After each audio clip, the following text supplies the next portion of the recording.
Hey everyone, and welcome to the Stay Hungry podcast. Today our special guest is hospitality business coach and restaurateur Calum Richardson, multiple award winning, ex-forces and definitely one of life's good guys. Let's go.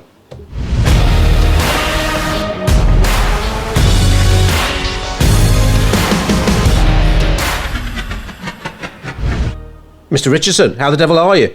I'm good, and devil's probably the right word. Right, okay, yes, you're in for a treat today, guys. Yes, put the kids away. We always start with the 3 W's here. Mm-hmm. So would you like to explain to people who may not be familiar with all the good work that you do, what you do, who for, and why?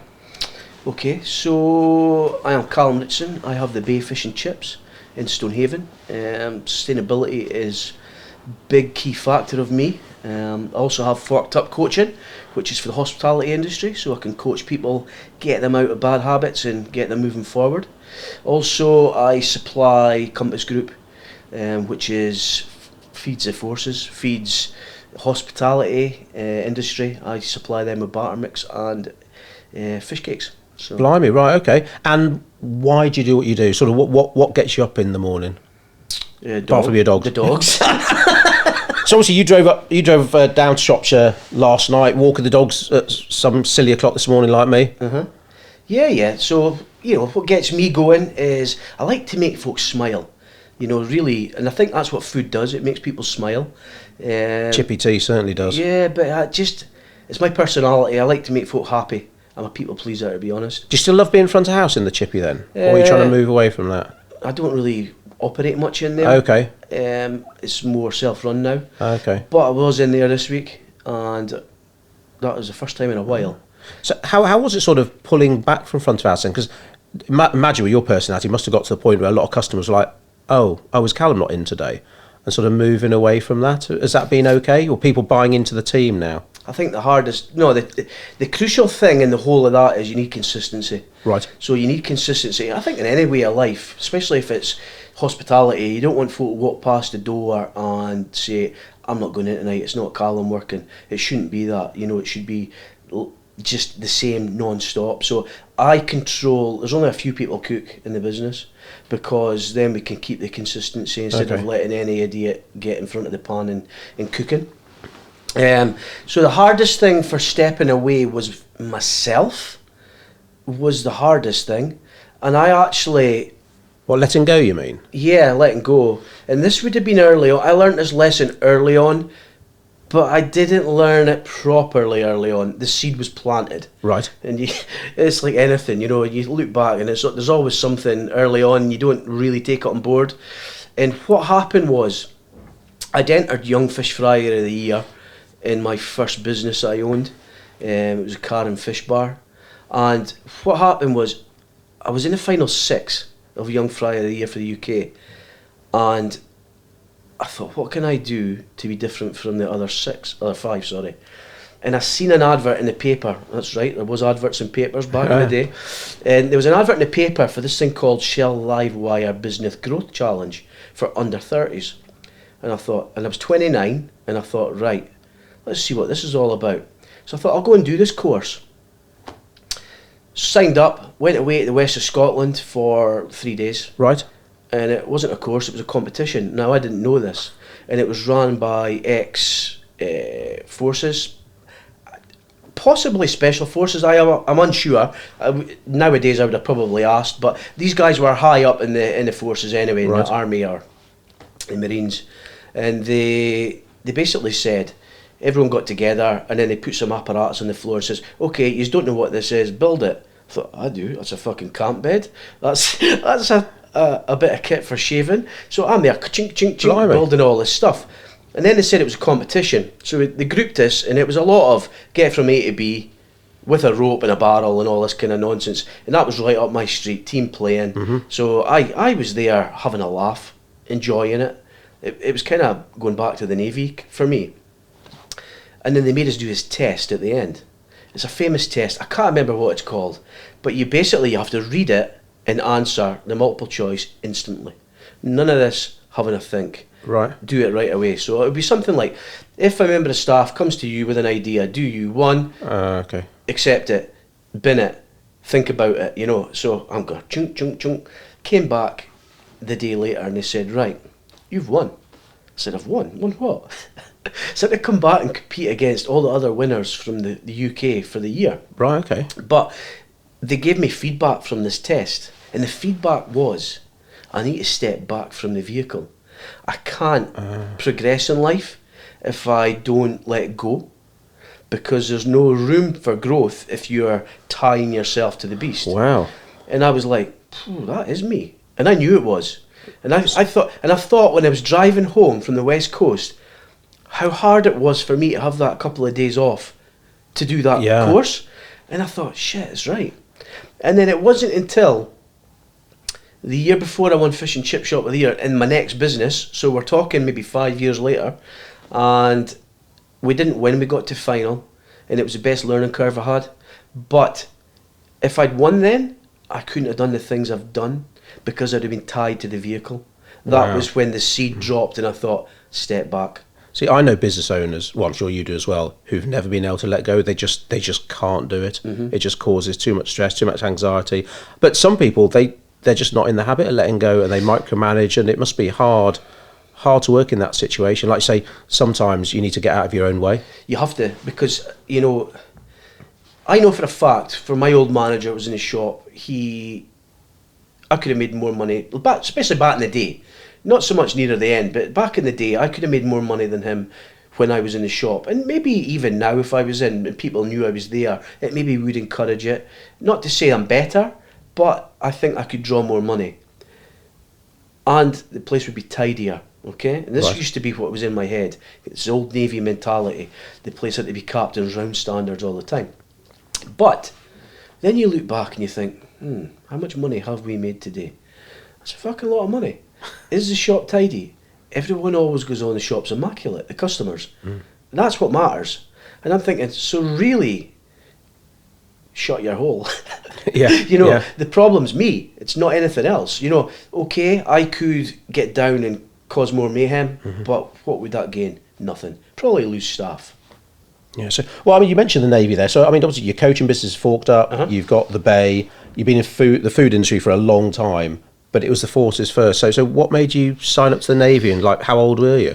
Was that like 16 or something mad? I signed up at 15. I went in at 15? 16. Yeah. It was my goal. I knew that was the direction I wanted. So did your GCSEs and that was it? Well, I don't know if I'd done the GCSEs. I fucking turned up. So for me, it was always going to be the Navy. My dad was merchant Navy. Okay. But that's not where it came from. Like I've had no pressure from family at all like that. Was in the Sea Cadets. I loved it. I'm a hands-on guy. I'm not academic. I'm dyslexic. I hated school, big time. And when I was in primary school, my mum took me away to London to get tested for dyslexia because no one believed it. Oh, okay. Like, and back then, you know what I mean? It was. So this is what, like the 80s or something? Yeah, that would have been, it'd probably been 1980. Right, okay. 81 maybe. So she took me to London and they said, dyslexic. I had a high IQ, which is common with dyslexia. And it was a good turning point actually for me, because remember Susan Hampshire was there, Duncan Goodhue. Oh wow, shit. So Duncan Goodhue was the swimmer. Yeah. And Susan Hampshire, she was an author, and she was like pretty much saying, I've written these books, so you can do anything. And I'm thinking, fucking hell, you know. That's amazing, because back then, I mean, there must have been quite a few kids who had dyslexia, but it just wasn't diagnosed. No, you were thick. You were just thick as mince. Yeah. And we've got the opposite now. We've got folk that are thick as mince and they're just now dyslexic. Everyone's got a little label, but thick as mince doesn't seem to be a label anymore. So I remember I was in this place in London anyway, but there was, they highlighted to, I think Margaret Thatcher was dyslexic, and she was Prime Minister at the time. You know, there was so many high-rolling business people, or people that would have been celebrity status, you would say, and it made you think, okay, fair enough. But then I went to secondary school, and my mum kicked a stink and said, look, we've got certificates to prove it. We've got to do something. So they offered me, for exams, I could have extra, I think 15 minutes for every hour. I could have a computer, or I could have a scribe. I was like, I'm having a scribe. That sounds like I don't have to do any fucking work. Right? And then the best thing was, the scribes in my standard grades were folk in my sister's year at school, right? And I was doing, I think it was physics, and that was probably one of my strongest subjects. Oh God, physics, right? Right? I was doing physics, and I'm going A, and they're just like holding the pencil over B. I'm going B, it's B. Right? I failed the exam. Right? Oh shit, right? But I couldn't complain, because if I complained, right, honestly, I wouldn't have passed it anyway. I mean, I was only kidding myself. So the Navy wasn't so acceptance into the Navy, dyslexia didn't have anything to do with it, and you weren't dependent on your grades. Well, yeah, no. So basically, I had to stay till 5th year Christmas because I was 16 in January. Right. So I couldn't leave in end of 4th year. So actually, I hated school. I fucking detested it, and it wasn't until 5th year I actually enjoyed it. Because in 5th year, I chose the subjects I wanted. I didn't choose all the things. Like my mum and dad, I suppose, in a way, would have said, you've got to have physics and chemistry, and, you know, there wasn't any pressure to do it. But back then at school, you had to pick subjects, and that was it. 5th year, I took home economics, so cooking, because that's what I liked. But I wouldn't have picked that before, because that would have been gay. You know what I mean? And back in them days, blokes didn't do the cooking exams and stuff, so I thought, right, stay out of that. So you didn't do home ec? Not until 5th year. Okay, so I'd done it as like 1st and 2nd, but when I went to 3rd and 4th year, I didn't do it. But so you had an interest in food at an early age then? Oh, I wanted to be a chef. I wanted to be a chef in the Navy. That was my... This was my plan. Okay. So I took home ec, I took metalwork, woodwork, techie drawing. I took all the hands-on stuff. I loved it. But I was pursuing a career in the Navy, so I went to careers office. But they said, right, you need to do the exams because you don't have the standard grades. So I've got to do the exams. So I had to sit their English exam, their maths exam, and then a science exam. Right. So sat that and I passed. And then they said, okay, you're going in as an engineer. Okay. I'm like... So you don't get any choice, like, what? Well, I did choose what I wanted, right. But it wasn't until later in my life I realised how this worked. Right. Okay. I worked in the careers office for a while, but we'll get to that in a minute. So they basically said, right, you're going in as an engineer, you're happy with that. But it was the Navy I wanted to do. So really, you know, I wanted to be a photographer as well. That was another thing that I wanted to do. I like the idea of it. And I like taking photos, but I'm not artistic at all. And I couldn't join as a photographer. You've got to be in the Navy and then transfer over. Right, okay. So I thought, okay, well, we'll just go in as an engineer. So that was it. Passed. Dad was all great. Mum was like happy for me, but I'm not sure. You're only 15, you know. I got a phone call on my 16th birthday, January 9th, and they said, why are you not at school? I said, oh, I'm doing my prelims, doing my study leave. Okay, we've got a date for you. Okay, when is it? 3 weeks' time. Shit. Yeah. I was like, fuck, I'm having that. Okay, I'm taking it. Because at that time, if you didn't take it then, you would be waiting probably 6 months, because there was so many folk getting intake. Right. So I went straight to school and left instantly. Went in and left, and the home economics teacher said to me, you've got the highest mark in the class. Oh, wow. Yeah, and she said, I'm surprised, it's a shame you're leaving. And I thought, I've never heard a teacher say that to me before. I thought they normally fucking be holding the door open for me and shutting it behind me, like, you know. So did you think at that point that, you know, you didn't know how long your engineering career in the Navy would be? Did you ever think you'd come back to food, or you wouldn't look that far ahead anyway? Didn't look that far ahead. Because you sign up for 22 years in the Navy, but it's an open engagement, so you do 4 years, and then it's a year and a half's notice. So it's 4 years minimum? Yeah, so I think you do 2.5, and back in the day, 2.5 and then a year and a half's notice, so 4 years would have to be the minimum you would do. So how long did you do? So I ended up doing just shy of 10 years. Shit, right, okay. But, so you said about, did I think I'd come back to chefing? No, but it became apparent when I was in the Navy. I spent half my time in the galley, especially on my last ship, because I was on a small ship. There's only 30 of us on board. 2 engineers. 30? Yeah, 2 engineers, 2 chefs. And the chef, who was one of my best mates, he wanted to be an engineer. So he said to me, anytime you want to start an engine, phone me and I'll run up and I'll start the engine for you. And then I used to sneak down and cook breakfast while he was still sleeping, and then wake him up and pretend he'd slept in, and then say, fucking hell, Arnie, come on, get up, you slept in, you bastard. And then they would, but I'd already cooked everyone's breakfast. So that was kind of stepping stone for me. It was like, I always said it ain't a married man's life being in the forces, you know, especially in the Navy. You're away 6 months. 6 months at a time? Yeah, you go to the Gulf and stuff, and it was like... So was this first Gulf War time, was it? Yeah, so I was there as it kicked off. Early 90s? Yeah, 1990, 91. I sailed to there on my 17th birthday. Oh, wow. So that would have been 1990, yeah. Right, okay. So, yeah, lost track. What did you say to me? No idea. Talk about so you were doing breakfast. So I was whether doing the breakfast. interest in food carried on. Yeah. So that was kind of the interest. I said it wasn't a married man's life. That's where we were at. So, because you're going away for long times, and I seen the married guys on board. And back then there wasn't mobile phones. You know, they were going and phoning home on a phone card machine on board when you got alongside, and there was a big queue for it. And then they wouldn't come ashore because they had to put money home. You know, they had house, they had kids, they had a life outside the ship. So after 6 months away, how long would you get at home before you went out again?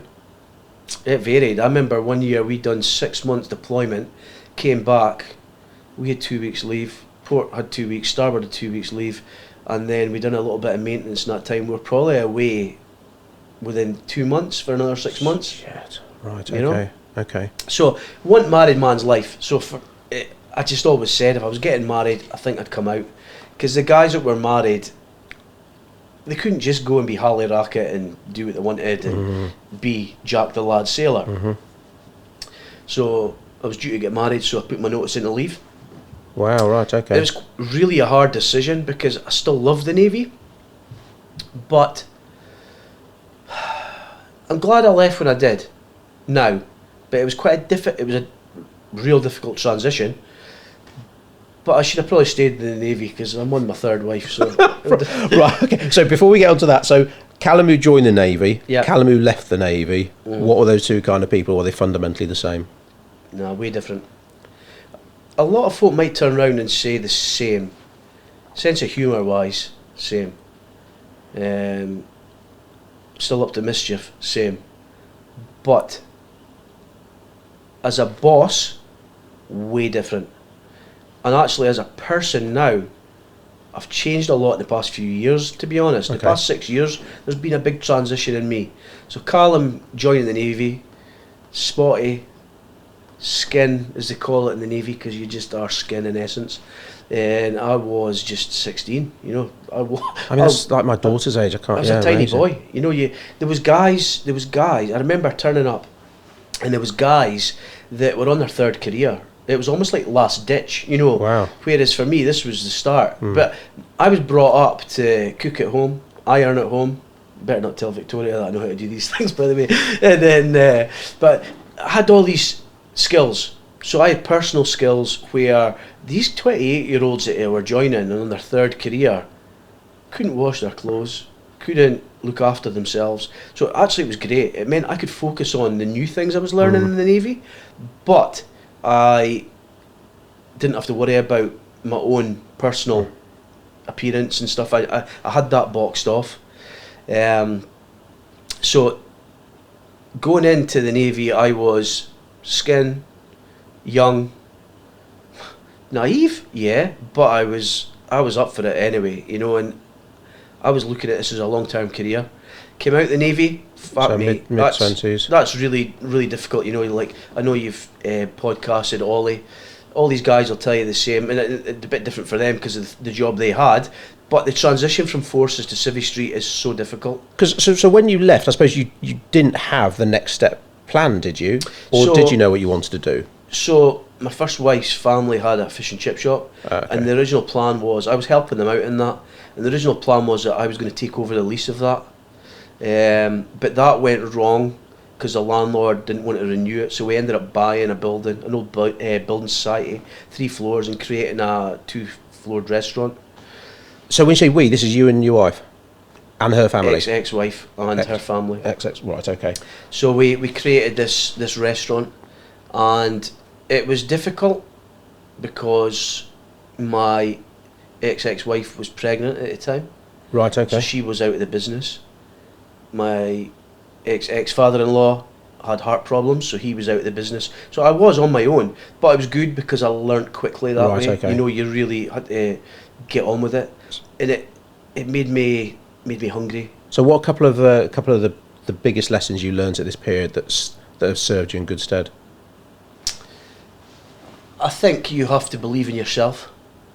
I think my Navy training was pretty good at. I knew the teamwork was important. To get the team on board you, get them working with you, not for you. So there were employees reporting to you at that point? Oh yeah, 100%, yeah. So I had total control of it then, really. Wow. And so getting the team on board was crucial. I think other lesson I would have probably had then would be it's okay to fail. You know, I was entering competitions at this stage because I knew there was an importance in it, and that was my first taste of competitions. And I think actually another lesson would be maybe don't open your mouth so quick. I haven't learned that lesson. I was about to say. I haven't learned that lesson. I just know that it was a lesson. Yeah, because I remember I'd got to the top 3 in Scotland on my first attempt for Fish and Chip Shop of the Year, and I went to previous winners that I knew to tell them. I was so buzzing, and I asked them for some advice. And then later that week, it was announced who the other finalists were. They were finalists. Yeah, so there was a lesson to me then. They didn't tell me wrong information, but it was like, maybe you need to just keep things to your chest a little bit longer. Okay. So that would have been a lesson back then. So nowadays when people come to you for like Forked Up, Yeah. is the main challenge these restaurant owners, hospitality owners have, is it to do with staff and you realise that early on, or are there lots of other things going on? To be honest, most of the folk that have come to me or are talking to me just now about coming on board, staffing is probably in everyone's agenda. Okay. They're struggling to find staff, which is a big hospitality problem. Struggling to keep staff, which is a them problem, not a hospitality problem. But staffing is probably one of the biggest things, and their own time. And so did you realise that early on when you were trying to run this Well, I knew these were restaurant? problems that I had earlier on. Staffing not really has never been a problem for me. Okay. And I used to say that was luck. And it's not until I was interviewed the other week and then I thought, it ain't actual luck. Actually, I've created this. You know, that's not been appreciative of myself. Whereas before, I told you I've changed. So before I would have just shoved that off as luck. But now I actually understand that's not luck. I've created that world around me. And that's what I'm trying to do with these other people, make them realise they've got to learn to not tell staff what to do. You've got to coach them. Got to teach them. And I know before, well, ages ago, I'm sure we talked about sometimes, you get staff different ages and experience, but sometimes almost like the ones who come with no experience, but they are hungry to learn, they could often be the best because they almost like haven't come with anything they need to unlearn. Yeah, I think I've only employed one person that's come from hospitality. I take everyone and mould them. So for most folk, I would say it's like plasticine, but because of your age group, we'll say morph. Hey, morph, yeah. You'll know what morph is. Oh, is Tony Hart still around? I doubt it. He was probably about 90 when he was doing that programme. So, but I like to get people and mould them. So no one joins me, well, apart from this guy that I employed 6 months ago. No one comes to me and goes straight into a major role. They come in and they make their way around every department in the business. Okay. Because that way, it means that everyone's got an understanding. So there's no if a supervisor has to go and jump on the sink to do dishes, they know what to do. If something goes wrong on the till, they know how to deal with it. If there's a problem with a customer, they know how to deal with it. There's no point mastering the toughest job and not knowing the easiest job. So is that the same at, like, because obviously you know some top level serious chefs, is that the same pretty much across the restaurant world, that everyone knows a bit of every aspect of the kitchen? Or is it like, no, I'm a pastry chef, that's all I do? I think for the level of chef and that you're talking about, they do what I do. People have to go through all sections. Unless you've come to a business, so like so we were at Stephen Edwards at Etch the other month. If someone came in there and they had they were head chef, they might go straight in as head chef, but they would probably have to go and make sure they go into every department to understand the departments first. Pastry chefing's a bit different. If it's a speciality that they've gained, they're more likely to go straight into that, but they still learn other departments. Okay. I was watching the MasterChef semi-final last night on catch up, and they were at that Ikoyi, is it pronounced, where Paul ate a couple of weeks ago? Holy shit, that tasting menu looked amazing. Me and Victoria. You been there? Me and Victoria we're waiting for you to invite me. I'll take you to the Beefy Boys today. Just checking to make sure you pick that up. So yeah, we watched that the other day, and I tell you what, it's quite funny when you look at a lot of these chefs that are. Does he look young as well? These chefs that are coming out of the box now, a lot of them are self-taught. Okay, they're going and doing stages in places, but they've not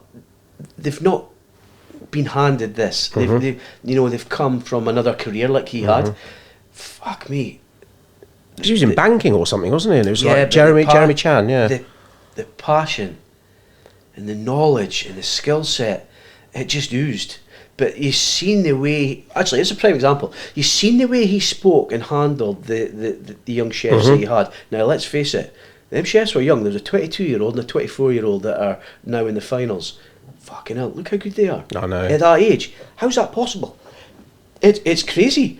But the way he spoke to them was how you're getting the best out of people. I know that you've got the Ramsey shouty mentality. That has a place, and folk that... Does that still go on a bit, do you think? I think in some old school places, but a lot of people won't put up with that anymore, so they probably would struggle. The people that would go to like Ramsey's for that, they're signing up to go to that now. You know that they know that's what they're going for. No one's going into that environment not expecting that.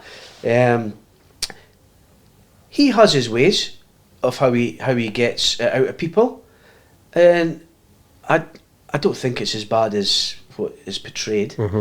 But I think there is better ways now. I think it's been proven there's better ways to get the best out of people. So if I was to sort of recall that team back from your first ever restaurant, I know a long time ago now, what do you think they'd say about, I guess, your first stab at effectively running a business and managing a team? It's a tough one, actually. Quite often I see them on Christmas night out. I take my staff out. Oh, okay. And then we go out, or like the Straven Beer Festival, a sponsor and a cook at. And quite a lot of the time I see these guys at it, and a lot of them will come and say, "You were my first job, and thank you." And it's really quite nice, you know. And it's not like I'm doing it for that. And I think that was another transition for me, actually. I'll say what's quite difficult, and probably a lot of my clients and other people in the industry don't accept, is, especially in fish and chips, a lot of the staff that we're going to get, it's first job. And it's only a stepping stone because they're going to college, uni, or they just need some money for Christmas. We've got to accept that. We've got to still treat them like they're going to be there forever. Give them the training, invest in them, because you might get another year out of them. You might get another 6 months out of them, or you just get the best version of them when they're there, rather than them just turning up, putting their hand out for their wage slip, not caring, and going home. So if you treat people like this early on, and you understand that it's a stepping stone and they'll probably move on, then it's less a problem when they move on, because you've already accepted that this is only a stepping stone, rather than, you know it's coming, here's my notice, I'm leaving, and you throw the toys out the pram and you go tits. But you knew it was coming. Whereas now, we ask the question every month, how are you getting on? Any plans for the next 12 months? What do you need from us? Are you still thinking about going to uni? When is it? No problems. So now we start recruiting around that, rather than waiting for the bomb to drop, which we knew was dropping anyway. So it's an us problem, like I said earlier on. It's not really their problem. It's a first job. What's important is we focus on the core team, the ones that are there long term, the head chef, you know, your senior staff, your full timers. Focus on them and focus on the rest of the team, but accept the rest of the team are passers by. Okay, but I suppose everyone who works for a growing business has got to be hungry. And, our motto here is stay hungry. And often people, I guess everyone thinks they're hungry, but what are the kind of warning bells for you? Say if you're interviewing someone for a job and they haven't got the experience, so you're going to train them up. How do you spot how hungry they are? And what are the kind of warning signs that make you think, no, you don't want this bad enough? You can pick it up pretty quick. But we put them in trial shifts as well. Oh, okay. But again, everyone goes on about COVID was a nightmare, and it was a nightmare everywhere. But there's actually a lot of positives came from it. We learnt a lot. We learnt a lot about how to look at our business. And one of the things that changed was the recruitment for me. I used to have them come down for the first interview at the shop, and they would come down nervous. I'd be busy. So I probably didn't have the patience for them. I was wanting to get back on service. It was like just fitting them in for me. And it probably wasn't the best experience for either party. Right. But COVID, I started doing Zoom and saying, let's book a Zoom. And it also meant I didn't have to go down to the shop to fit them in. They were late, and it would be like, I had that mental Navy mentality. Fuck you, you're late. If you can't turn up in time now, fuck off. And that was it. Whereas Zoom, bear in mind, it's young kids, realistically most of them, they were happy to do Zoom. You're interviewing them in their living room or in their mum's living room, in their bedrooms, and they're sitting there comfortable in their own environment. It was more relaxed. They still could be nervous, but it was like more normal for them. They're all FaceTiming and stuff all the time. It was convenient for us both because we would agree a time. No one had to make an effort to meet somewhere. They just had to get on the end of their phone or in front of a screen, and it just changed it up a little bit. And it, again, you've got to be willing to make change, and I thought, I like this, and I've kept it like that now. So I don't interview them at the shop at all. I interview them on Zoom. And then I've got a question for you then. Go on. What do you think about this, right? So we were interviewing someone, and basically for a supplier role, not an employed role, and they were Zooming from their bedroom, and they hadn't put a filter on or anything like that. Yeah. And so you could see that they were sat in front of an unmade bed. Yeah. Now, as a Navy man, I'm not a Navy man, but I imagine that would rankle with you. But me and Joel saw that. What's his name? Seaman Staines. Yeah, make a note to edit that out. But it's like, that was almost enough for us, that warning bell to think, even if you don't make your bed usually, at least make it if it's going to be in the fucking background of your Zoom. Yeah, I think I get that. Like, I've had parents behind the screen, and I can hear them like try to tell them what to answer, and it's like I feel like saying, "I'm not employing you," but I get that. But you're employing kind of different to me. You're wanting people that are. You need folk that have got a arty-farty, but then nah. I think I would still take them because old me wouldn't have. This would have been old me Navy. You should be making your bed first thing, and I get it. It is effort, but on the other hand, we don't know the circumstance of that. A dog could have just come and ruffled that up. You don't know that. They maybe were nervous. They maybe have got anxiety. Let's face it, we've got to deal with that now. But they might be the best person for your job. So maybe that would be first interview, and you take them in here and say, right, let's see what they're like. With a little mini rehearsal of what the job's going to be then. So a bit like what we're doing, we would take them in, and if they come in now like a bag of shit, unironed clothes, and then I would be thinking, right, this is a problem, so yeah, actually this ain't going to go much further. So that would probably be my second point. But I would probably let them take that next step.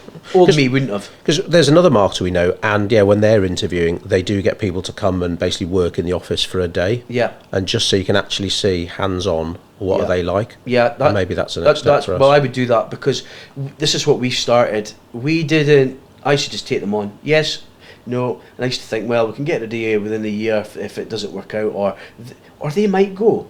But actually, this works both ways. So you could say, right, you know what, we'll take you in for a trial day or a trial week or whatever, you know. They'll come in. But tell them, this isn't a trial for me, it's a trial for you. You might not like the job. So even if you think they're shit hot, they might not like it. They might not like the environment. So then they can make the decision, no, it's okay, I don't think we're going to carry on. Now you've still got other people in the pipeline that you can have another trial. Otherwise, you take people on, you tell folk, no, sorry, thank you, we don't need you today, and then this person was a bag of shit. So I would give them all a trial shift. Okay. There's nothing to lose by doing that. And how have you found recruiting, like, since COVID? Like you mentioned, hospitality struggling throughout. Is recruitment a big part of that? There just not enough people wanting jobs that there were before, or are you still having steady streams of applicants when you are recruiting? Like I said, we're quite lucky. I've got good staff retention. Okay.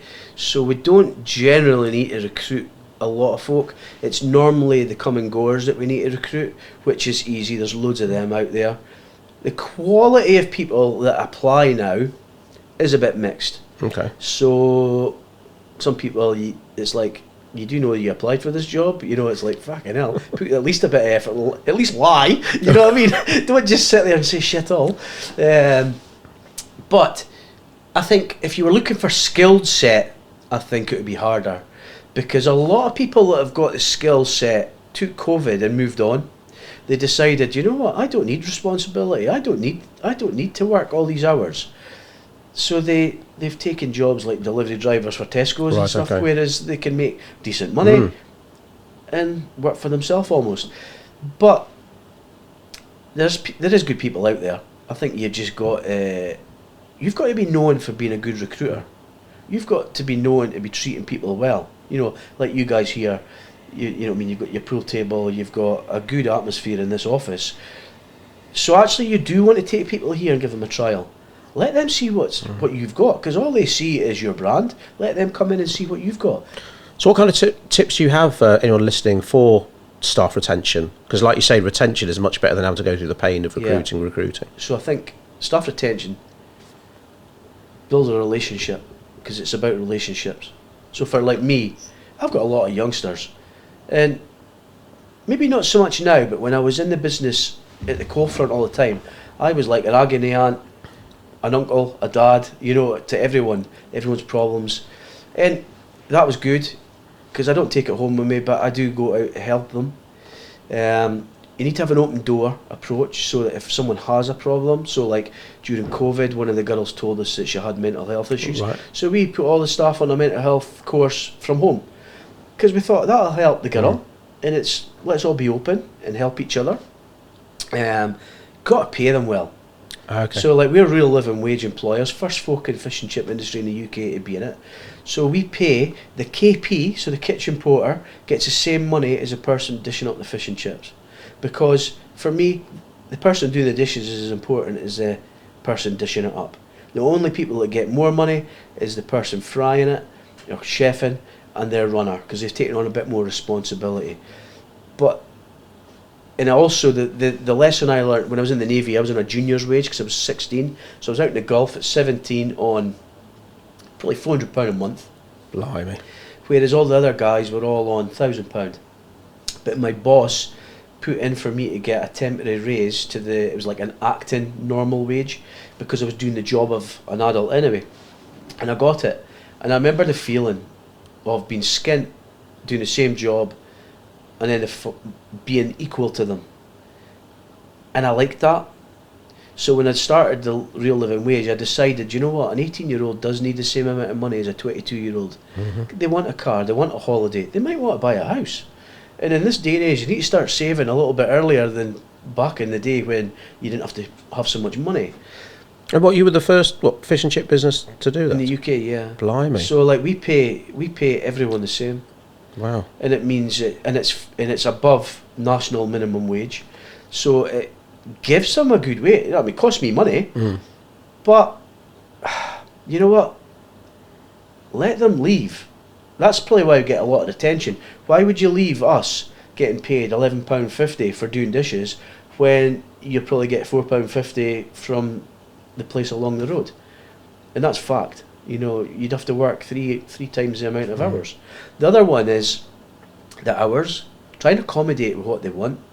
So I shut at 10 o'clock. And when COVID came, I shut at 9, and then I moved it to 8:30, because eating habits had changed. So you've got to be adaptable. And you do online deliveries. Was that a COVID thing, or was that around before COVID? Well, a bit of both. But what I'd done was I now shut at 8 o'clock, and because I've seen the staff happy. Staff are going home at 8:30. 9 o'clock at the latest in the summer, they're going home and they can still go out with their mates. They can still have a life. They can still have a family. Because that's the problem with having the older people. They don't want to work weekends every weekend, shut at 10, summer, Christ, that's 11:30 you're getting home. It's a long old day. So a customer said to me on social media, the platform for the gobshites, they said, can't believe I came down to your business and you were shut at 8 o'clock, it's fucking disgrace, bam, bam, bam. I replied, I don't normally entertain these folk, but I thought, fuck you, I'm having you. And I said, look, I shut at 8 o'clock so my staff can have a life. Because he said I'm making too much money, that's why I do it. Okay. And I said... Just some idiot you didn't know? I don't know who it is. So I replied and said, I close to give my staff a life. And actually, it's costing me a fortune. That 2 hours in the Prime summer, time. it's like £2,000 a day. Shit. Do you know what I mean? So I thought, fuck you. And then he says, well, it's an easy solution, employ more staff. And I thought, well, no, because it means someone's still working till 11 o'clock at night. Yeah. So I don't want that. I don't want that anymore. The money's not the crucial thing here. It's about keeping a happy team. You look at the amount of restaurants now, and I know it's double-sided, that only open maybe 4 or 5 days. But it's brilliant for them now because it means they need one head chef, because that head chef's in control. If they're open 7 days a week and they're open 12 hours a day, say, that chef can't do all that. So you need double skill set. So we've created more consistency. So like we shot on a Monday now through the winter, and it means it's a bagged off day off, and it just creates consistency, happy team, and that's important. So all these years running the bay, when did it get to the point where you realised, fucking hell, right, the Navy, working with your first wife, the restaurant, then the bay, all the awards you won? The bay wasn't next. So okay. No. So when I came away from first wife, I helped a company that had a shop, but I was looking at purchasing a bankrupt fish and chip shop in Stonehaven. It was called the Haven. It's where the deep fried Mars bar came from. Oh shit, right, That's why it was probably bankrupt. So, and I had a business partner, a silent business partner then. The most vocal silent business partner I'd ever had. So it was actually a really good business learning curve for me, actually. Oh, okay. This part of my life. Right. So 6 years I was there. I swear I won Young Fish Fry of the Year. And it was great business. Jesus, we turned that around. But I was known as a Führer. So I'd come from the Navy, and I was a bastard, you know, and I look back, folk would turn up and not shaving, I'd say, fucking go home and get a shave. And I'm like, fuck mate, look at me now, I've got a beard, right? But it's like, folk didn't sign up for this. They didn't sign up for the Navy. They were coming to work in a fish and chip shop. And I was out of control. But so what happened then? Because it sounds like you were in control in the first restaurant. No, I was, but now this is my own business. So I suppose I was probably still like that in this other one. But I was in my own business. My money was in it. You know, I really needed to make this work. I was under pressure. And I just was strict. Right, okay. I was still Funtime Frankie, but I was strict when it needed to be, let's get head down and crack on. Strict because of stress? Was it like lots of pressure on? Nah, I think it was strict. It was that Navy training. Okay. Things had to be immaculate. Everything had to be facing the same way. You know, it was like Navy taught you bullshit baffles brains. Captain's rounds every night. You know, you'd coil the plug, it goes in the sink so it doesn't draw your eye to a mess. It was that attention to detail. But that's what won me Young Fryer of the Year. The judges turned up to the shop and it looked like an old cottage, and it was old inside, old equipment, but I'd put all my money into buying it. Well, sometimes also, if you can't do the little things well, why trust you with the big things? Yeah. Like one of Joel's things here with our drinks fridge, all the cans, the labels, should all be facing outwards. Yeah. And at first, some people might think, well, why the fuck? But then, of course, you get to realise the little things like that are important, and the compound effect, they all add up to give a good impression. 100%. And that's what happened. So when the judges came in for Young Fryer, they said to me, wow, place was immaculate. Even though it was old and tired, it was immaculate. Everything had a place. If it wasn't getting used, it wasn't there. So the attention to detail then had now created... So that aspect had created me the winning formula for that. But the main point in this would have been, as I was growing, my business partner didn't like it. Right, okay. It was a bit of a jealousy thing. He took back control of the business, like finances. But he didn't like. He was old school. He was at the end of his career. Didn't like paying people. So I'd be getting messages from the fish supplier, potato supplier. We need money. And I'm looking at the bank account. It's full of money, and I'm saying we need to pay them. And this was annoying me because my relationship with these customers, these client suppliers, was now getting a bit fractured. And he had habits that I didn't like. He was old school. So I'd had enough. So I decided enough's enough. Right, and then came the Bay. Then set up 100% your own. It took 2 years to get rid of this guy. Shit, right, okay. So solicitors, you know. Okay. He took 51% of the business. I had 49. He'd actually taken out a bridging loan instead of putting his money in, and he charged the bridging loan through the business. This is what I found out. Wow. This is why I got upset. So he had no money to put in, but he borrowed money against. So I was the only one that originally put money in. Then he made his wife a partner, a director, so it was 2-1 vote.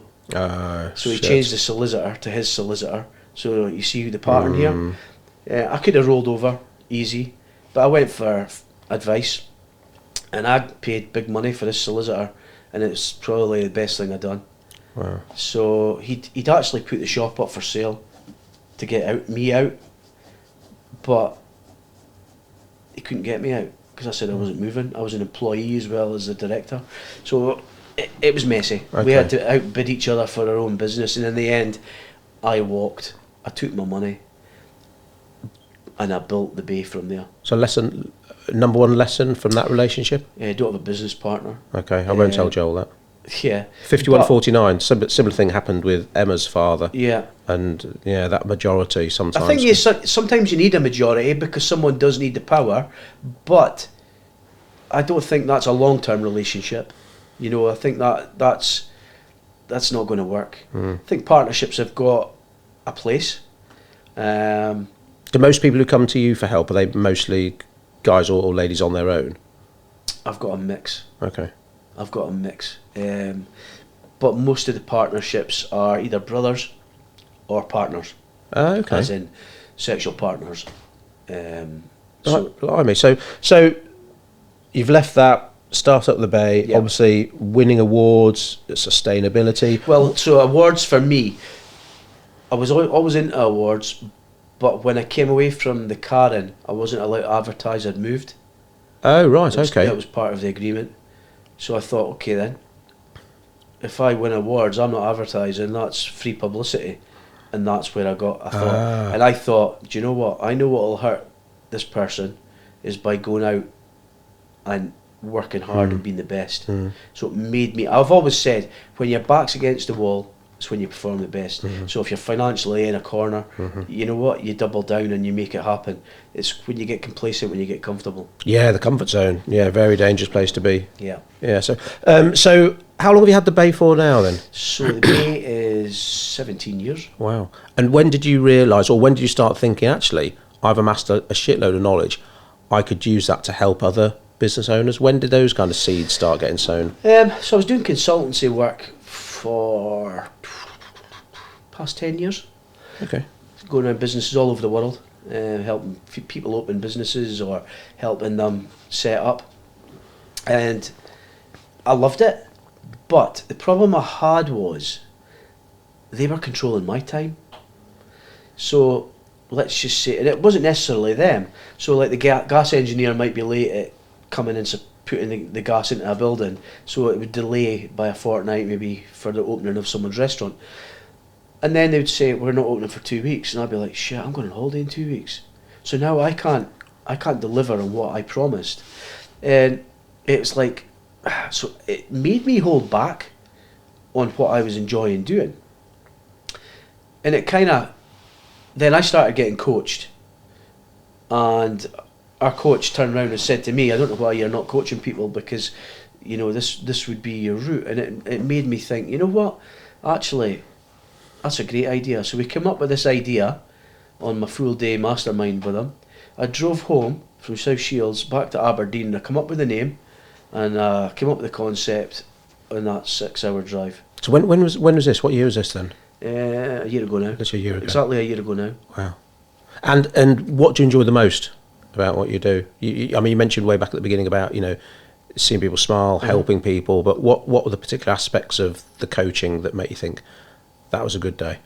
I think when I see, again, smile from other people, seen people succeed, seen people change, because change is there for everyone. You know, no matter how good you think you are, there's always change. If I look back to when I won Fish and Chip Shop of the Year, I'm chalk and cheese. For Young Fry of the Year, even further back, chalk and cheese. Even to a year ago myself, I'm a different person. You've got to be willing to make a change and adapt. COVID taught us that for Prime. You know, if we're not willing to make changes, we're going to probably sink the ship. So, I think it also gives me a pat in the back, because I sometimes don't accept how much knowledge I have or how good I am, and it's not until I see the reaction from the other people. So like when they forked up, they come to the Bay, you get to work with me for the day at the Bay or on Bay on the Road, or I can come to their business. But the clients that have come to mine, I've seen what they're like in the shop.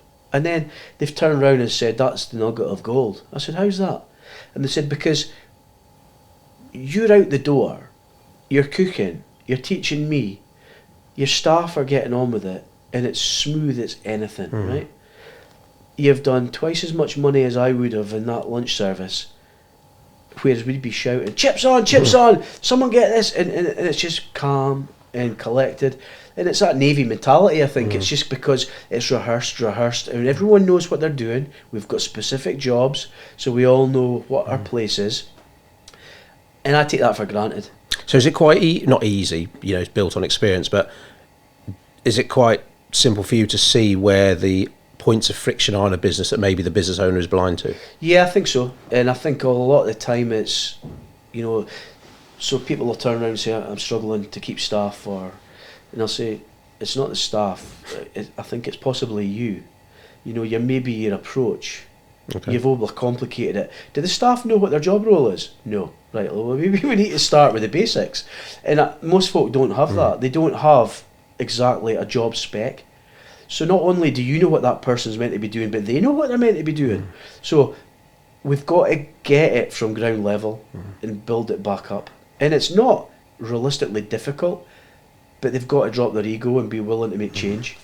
I mean, some people say that, you know, every problem's a leadership problem. I mean, have you encountered people who simply aren't coachable? They just, they think they are, but they're not. They won't listen, and they refuse to accept part of that responsibility.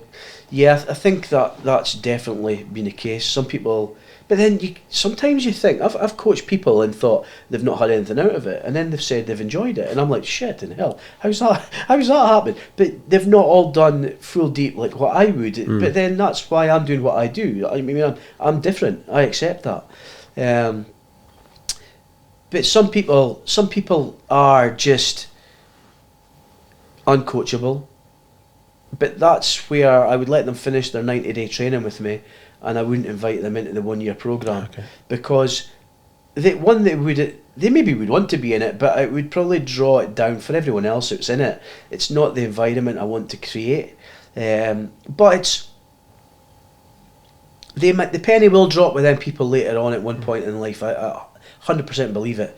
But this is where it's quite good if it's partners and they've come to me together, and I'll say, right, well, we'll do it under one umbrella, and you can see one person will excel and one isn't. But what I find is the other person rebels a little bit, but then they see the other person excelling, and then they jump on board, and then they get on the game with it. So it can work that way as well. Okay. So is that how it works with Forked Up then? So people come on board for 3 months first, and then depending on their actions and the relationship, they then will get accepted onto like the year-long programme? Yeah, so if I see that they've done what they've been asked to do, and also I see the improvement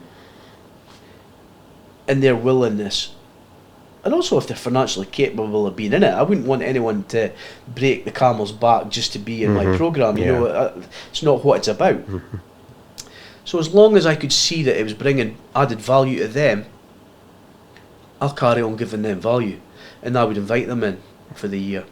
And would you, or have you ever considered coaching people who maybe aren't in the hospitality business, or is like, no, it's food and drink for you?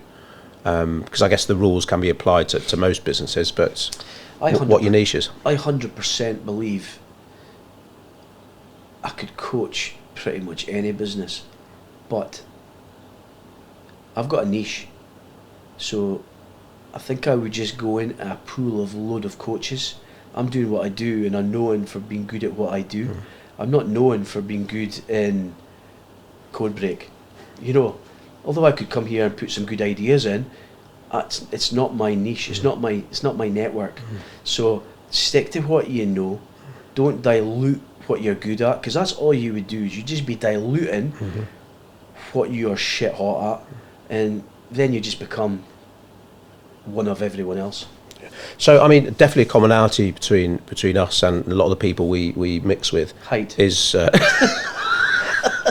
Well, I was going to say intelligence and dedication, but no, I was going to say journaling, which I used to think was a load of bollocks. Yeah. And I talked to some people, and they also turns out they used to think it was a load of bollocks.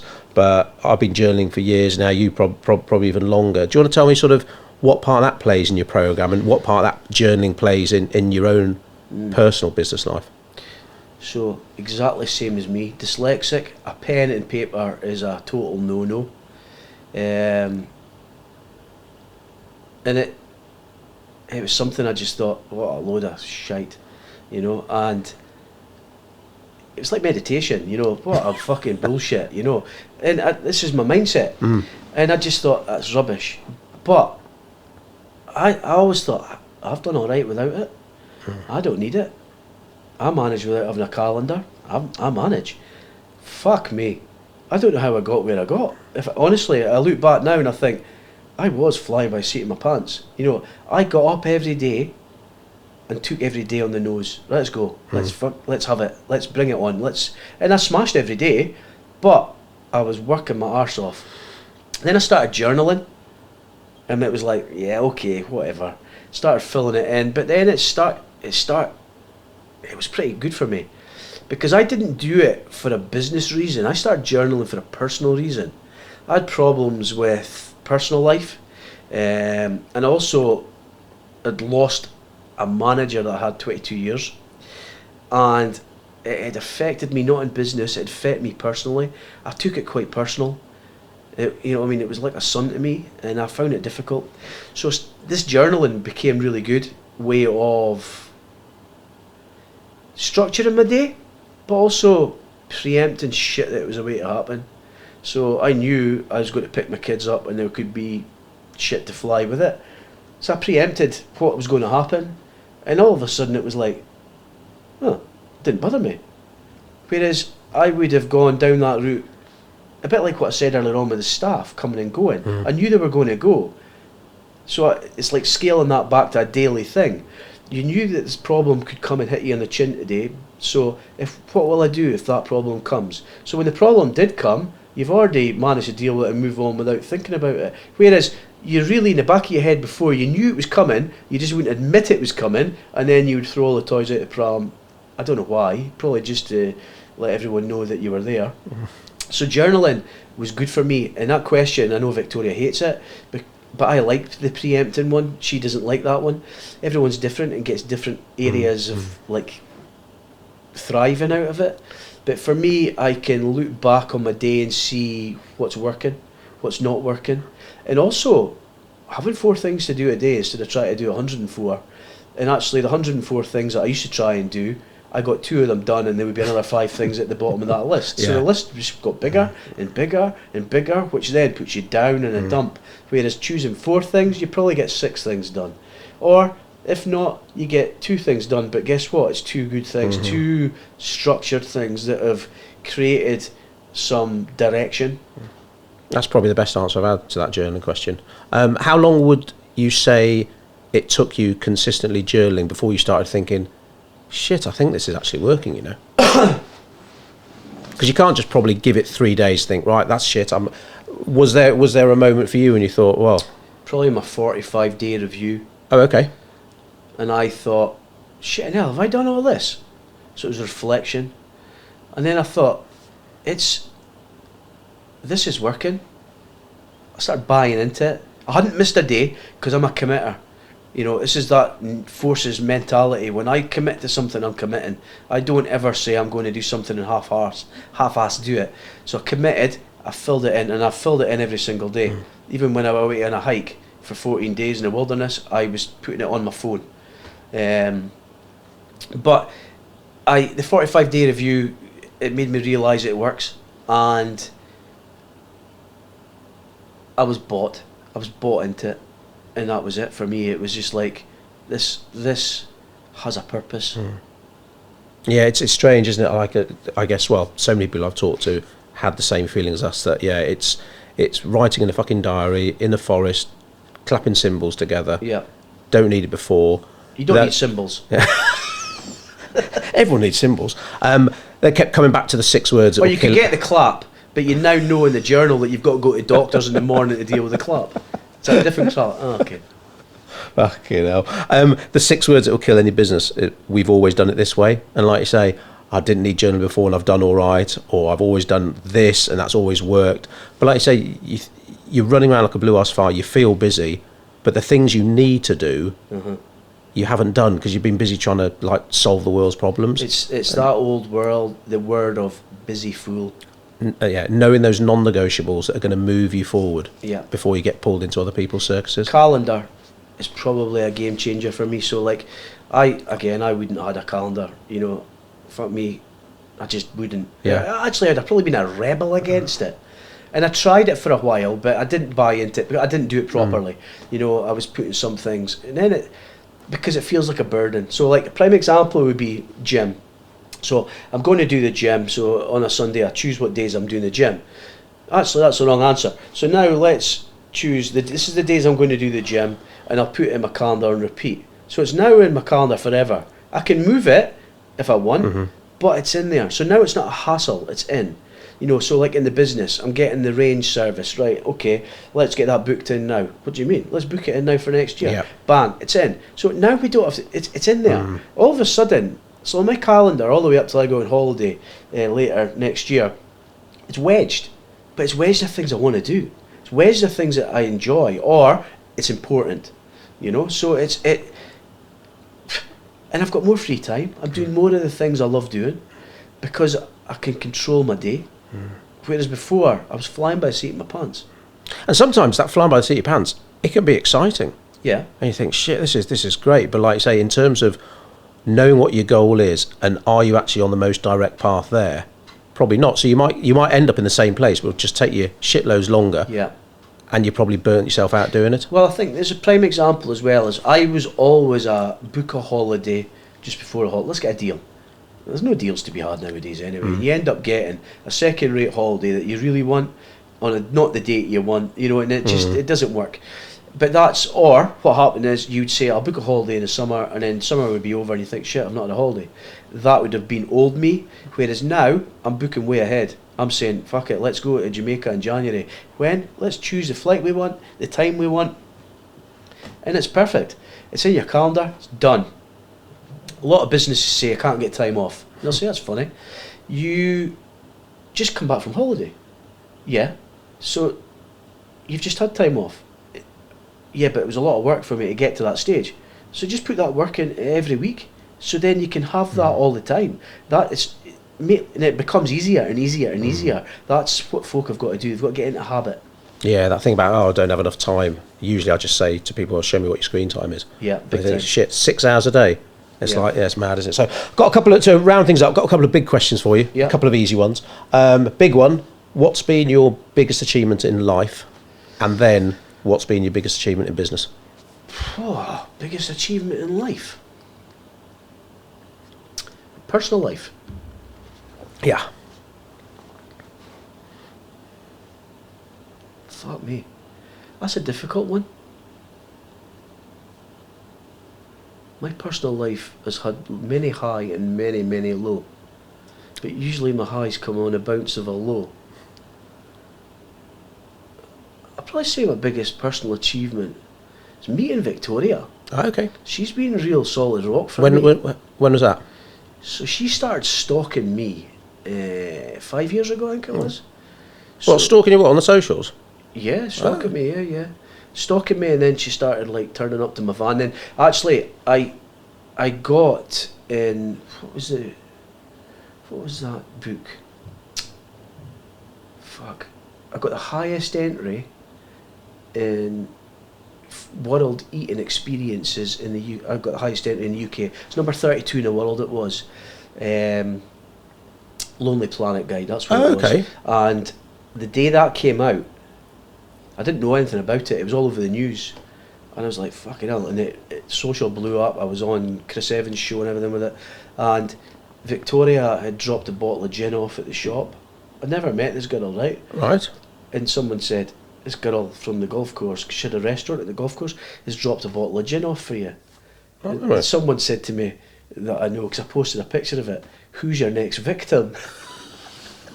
That's what they said. But then that's when we started talking, you know, and then that was it. We clicked. Blimey. We were like chalk and cheese. I didn't know she used to run a restaurant. Yeah, yeah. Oh, okay. Yeah. She came out of that to help me. So Wow. and So I'm in business with my wife. yeah. You are. Not everyone can get their head around that, can they? No, but we are chalk and cheese. And is that why it works then? Yeah, You've got 100%. your lane, she's got hers. Yeah, 100%. So like, she keeps me in check. I keep her in check. Probably more her than me, to be honest. But you know, like Victoria is methodical. She is. She's a thinker. So she'll think about things. She'll write things down. She'll plan things. I'm a doer. This is how it'll work. I'll say, Victoria, I'm thinking about doing this. What do you think? And she'll say, no, I don't think so. That's fine. And I do it anyway. But I need her. I need that reassurance. I like someone to bounce things off of. But she is a real level, solid platform for me. So on the old disc profile personality test, you be a DI, she be an SC or something. 100%. Yeah, like me and them. Yeah. Brilliant. Amazing. What about biggest achievement in business? Is there a particular award that stands out for a particular reason? Because you won quite a few. Yeah, I would say it's 3 big awards. No, it's 4 big awards. I'll say 4 big awards, right? Young Friday of the Year was a pat in the back early on to me, like, this is a career and it's a way forward and you're doing something right. So it made me think, stick to what you're doing. Something is working here. Fish and Chip Shop of the Year. A lot of folk win it and it's like, that's it, done. Me, it was this has cracked a door open. I'm going to boot the fuck out the rest of the doors and I'm going to make it happen. And that's what I've done. Out of all the previous winners, I mean, I will say I've probably excelled more than anyone in bucking the trend, not just opening more shops. I've, you know, changed my career into many different paths. But that opened the door into many things. I think I wanted to win a Katie's. Katie's is a hospitality award for a caterer, and that's where all the Michelin chefs go. So all the top chefs win all these awards. Sat Baines and such like all try to win this awards. I'd wanted to be in amongst that mix, and I entered sustainability award. Right. Didn't get anywhere. Entered again. Didn't get anywhere. I like getting a hit in the face and getting back up. And I judged an award for the Katie's. They had a Seafood Restaurant of the Year award, so I got to meet some of the judges, and they were, one of the judges, she was an inspector. I went there, and I'm a vocal guy, so I went there to say what I thought. You know, it was Restaurant of the Year, not Chef of the Year, so let's be realistic. And she tweeted to me when I left that award judging, met Calum Richardson today. Wow, what a knowledge of sustainability and environment and everything, you know. And that was, I think, I maybe changed some people's minds. Okay. Instead of just looking, it's just fish and chips. It's just fish and chips. I won. I always wanted to be in the room in London with 600 of the best chefs in the world. I wanted to be there with them, and I got in that room during COVID, so I had to stay in my living room. It's a fucking nightmare. So I won the Katie's during COVID. Blimey. So it was a real high. It was something I wanted to do for so long, but I didn't get into that party mix. But like I say, to get, you know, it doesn't matter how many times you get knocked down, it's how many times you get back up, isn't it? So. Yeah, but if you want emotion, the biggest emotional award was this year when I got Entrepreneur of the Year for ex-armed forces. So wow. It was someone I used to be in the Navy with. They sent me the application, said, you've got to enter this. I looked at it, I delegated it to Victoria. She wrote it, and it's good because she writes it the way she sees it. It's fresh eyes, and she'll sing my praises. Put in for it. Next thing I was told I was in the final, and it was embargoed. I was buzzing. I was so buzzing because it was like getting recognition from an industry, so the forces that I loved and respected and still respect, it was like, that'll do for me. Yeah. You know, it was a pat in the back. So how many in the final? I think it was 10 businesses, but it was 1,000 people. We were in the. Shit. It was in Dorchester, I think it was, in London, and the head of Barclays Bank was on the stage and announced the winner. And I took my mate, it was in the Navy with me, engineer, who's now a commander. Oh, just a picture I saw you in your kilt. Yeah, Is it that he's one? a commander. Right. So I was just thinking it was just going to be like a reunion.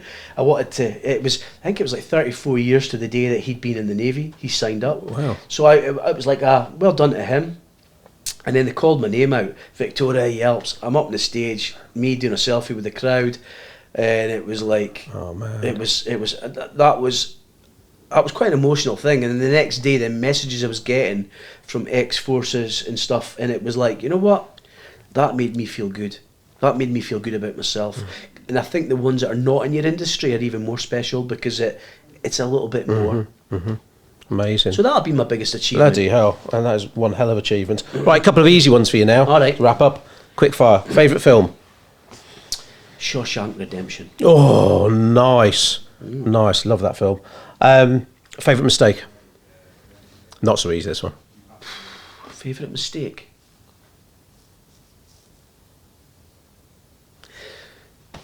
Going into business partnership. Okay. It's been my biggest curve. I learned early about people and about people, what they get out of you and what you get out of them, and trust. So that mistake early on in my life was a good mistake to have then, because if I had it now, it would be costly. Wow, amazing. Calum, as ever, it's been fantastic talking to you. How do people find out more about Forked Up? What's the best place to go and find out more about you? Social, Instagram, Calum Richardson, with a number 1. Facebook, Forked Up, and forkedupcoach.com. forkedupcoach.com. Excellent. Calum, thank you very much for your time. It's been awesome. I'll see you soon.